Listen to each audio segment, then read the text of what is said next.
What if a devastating loss led to you discovering your purpose? In this video, I'm going to share the story of my friend Travis, who biked 2,800 miles across the United States in order to overcome grief. In sharing Travis's story, I'm going to highlight what it takes to move through the 3 levels of guts.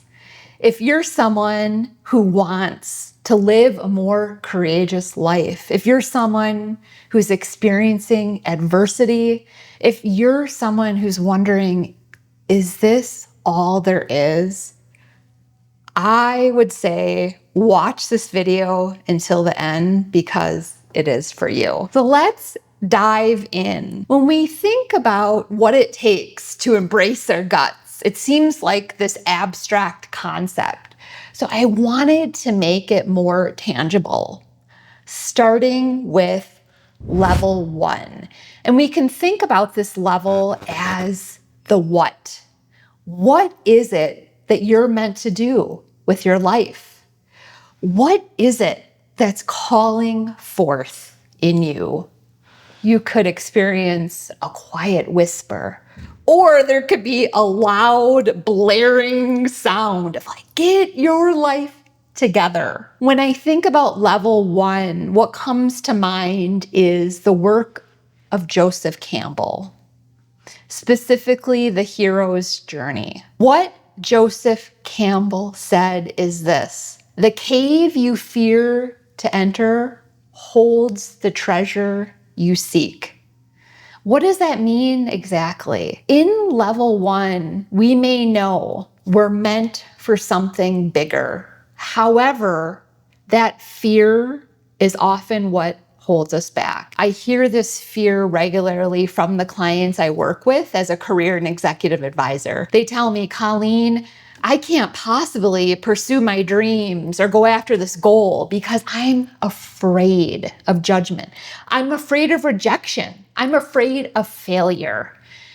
And these are all things that hold people back. Going back to Travis, he lost his cousin Brent to a heart condition. The reason this loss was so devastating is because Brent was like a brother to Travis. There was this void in his life when he suddenly found himself immersed in grief.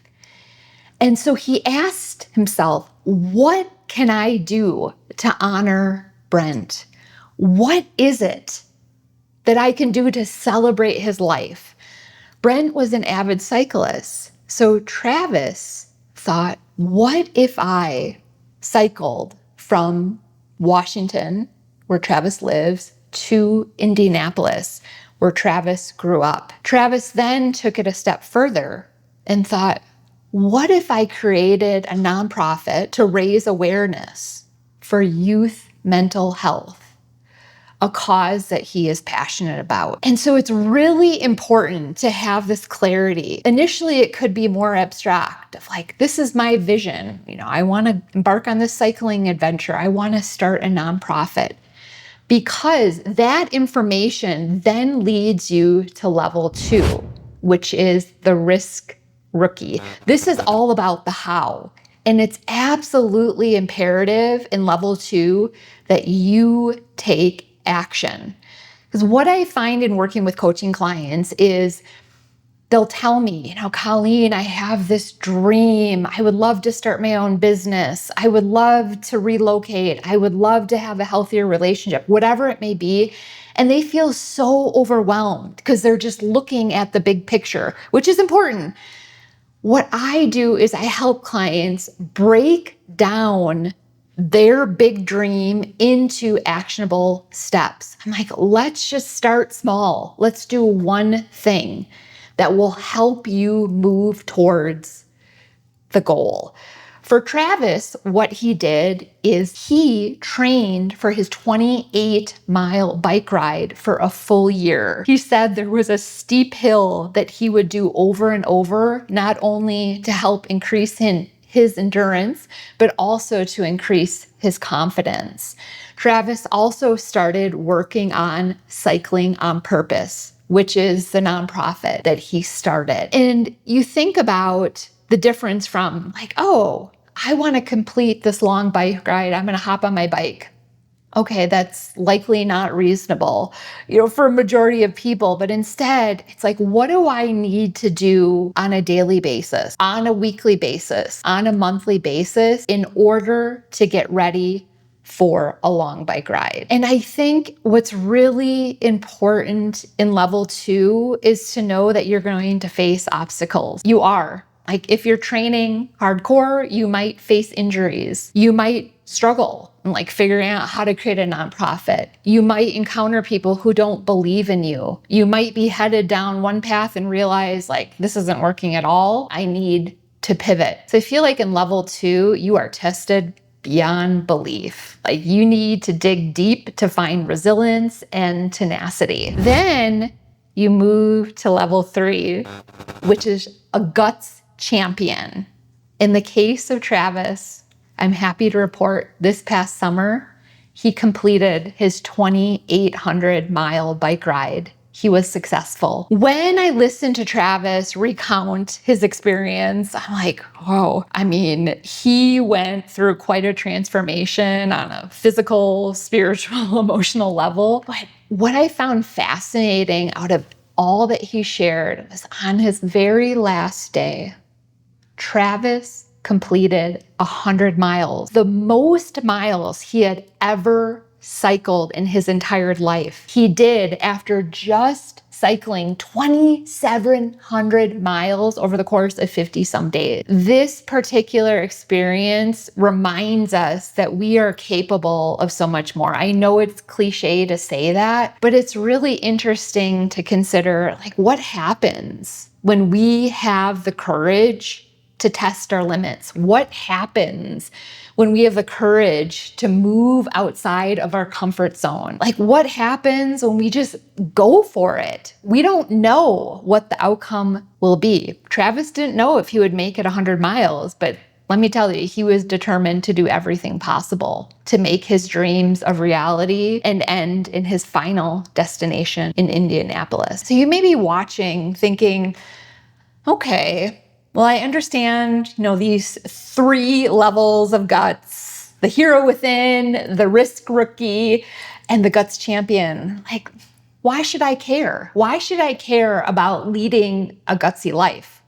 There are 3 reasons you should care. Number 1, you will die knowing you did not live a life of regret. And I know this may be like fairly deep, but I think about the book, The 5 Regrets of the Dying, written by Bronnie Ware, who worked in palliative care. What Bronnie learned sitting next to those who are about to pass on is that their number 1 regret was, why wasn't I more true to myself? Why didn't I have the courage to go after my dreams? What Bronnie learned is that many people she encountered had these unfulfilled dreams. Think about that. Like personally, I find it to be heartbreaking knowing that there's so many people that get to the end of their life and they have like, what if I had gone after it? What if I hadn't allowed fear to hold me back?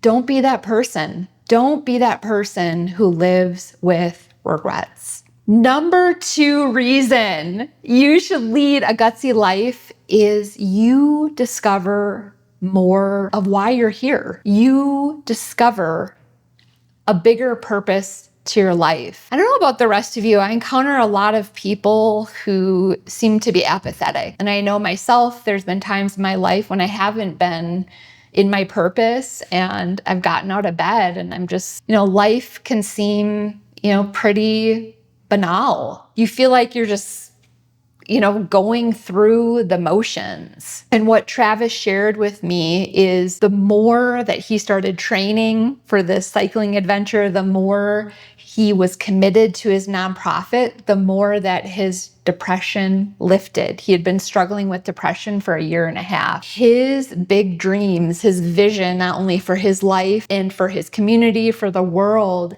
helped him discover his purpose, and it led to more fulfillment and more joy. Think about, what is it? What is calling to you? As I mentioned in the beginning of the video, what can help propel you out of bed? What can help move you from self-absorption to serving others? Your life will dramatically change. The third reason that you should lead a gutsy life is that you will inspire others. When I think about Travis, for example, how many people may have heard his story and decide, I'm gonna hop on my bike and I'm gonna go challenge myself, or I'm gonna go run a marathon, or I'm gonna get into shape, or I may want to start a nonprofit, or potentially be a leader in the community. I know for myself, there's many people who inspire me. One of them is Brene Brown.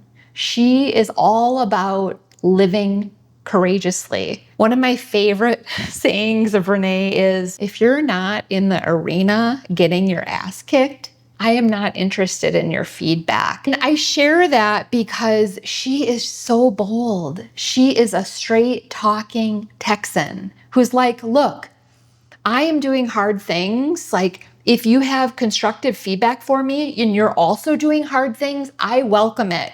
But if you're someone who's anonymous, you're behind your computer and you're sharing these very negative comments about me, I'm not interested. And I really appreciate that perspective, because I think for so many people, they are terrified of what others think. And it's like, be very clear on whose opinions you're taking into consideration. I would love to hear from you. What is it that you want to do right now to embrace that hero within and start leading a more courageous life? Comment below. If my content resonates with you, please join my YouTube community. I'd feel so honored for you to be a part of it.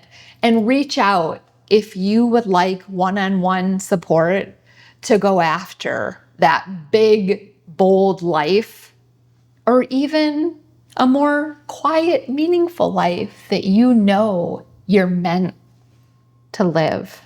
Until next time, thanks everyone. Take care.